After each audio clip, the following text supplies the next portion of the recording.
Match শুরু হওয়ার আগেই ছিল প্রশ্ন, কে জিতবে? আনচেলত্তির ব্রাজিলের পজিশন ডমিনেন্স নাকি ওয়াবির মরক্কোর high intensity pressing?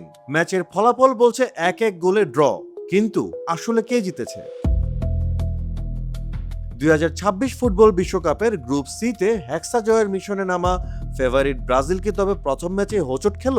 Ashraf হাকিমিদের Morocco যে এভাবে কাঁপিয়ে দেবে তা হয়তো ঘুণাক্ষরেও ভাবেনি সেলেসাওরা।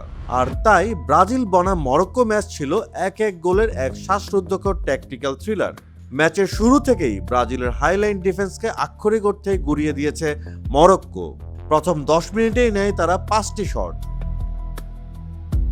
আর প্রথম 30 মিনিটে অবিশ্বাস্য হলো সত্যি যে তারা 12টি শট নিয়েছে। ম্যাচের 21 মিনিটে ব্রাহিম দিয়াজের ডিফেন্স চেরা থ্রু বল আর ইসমাইল সাইভারির দুর্দান্ত চিপ গোল ম্যাচের রেকর্ড 100টি প্রেসার তৈরি করে সাইভারি একাই ধ্বংস করে দিয়েছিলেন ব্রাজিলের গেম প্ল্যান। আশরাফ হাকিমি দিয়াজদের এই কুইক ট্রানজিশন আনচেলত্তির ট্যাকটিক্সকে রীতিমতো প্রশ্নের মুখে ফেলে দেয়। বিশ্বকাপে নিজের 11তম ম্যাচ খেলে হাকিমি ছুঁয়ে ফেলেন আফ্রিকান রেকর্ড। কিন্তু ব্রাজিল তো ব্রাজিলই। নেইমারের অনুপস্থিতিতে অ্যাটাকিং থার্ডের দায়িত্ব নেন ভিনিসিয়াস জুনিয়র। দেশের হয়ে নিজের 50তম ম্যাচে ব্রাজিল ম্যাচে ফিরে তার এক বুলেট গতির শটে ইয়াসিন বুনুকে বোকা বানিয়ে উল্লাসে মাতে ব্রাজিল সমর্থকরা। দ্বিতীয়ার্ধে ব্রাজিল উইং দিয়ে ওভারলোড অ্যাটাক করার চেষ্টা করে, কিন্তু মরক্কো খেলেছে নিশ্ছিদ্র সলিড লো ব্লক। ম্যাচের অতিরিক্ত সময়ে এল আয়ানাওয়ের দূরপাল্লার শট। সবাই যখন মরক্কোর জয় নিশ্চিত ভেবেছিল, ঠিক তখনই ত্রাতা হয়ে আসেন এলিসন বেকার।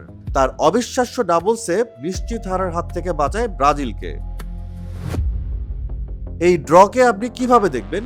1934 সালের পর থেকে বিশ্বকাপে নিজেদের প্রথম ম্যাচে কখনোই হারেনি ব্রাজিল।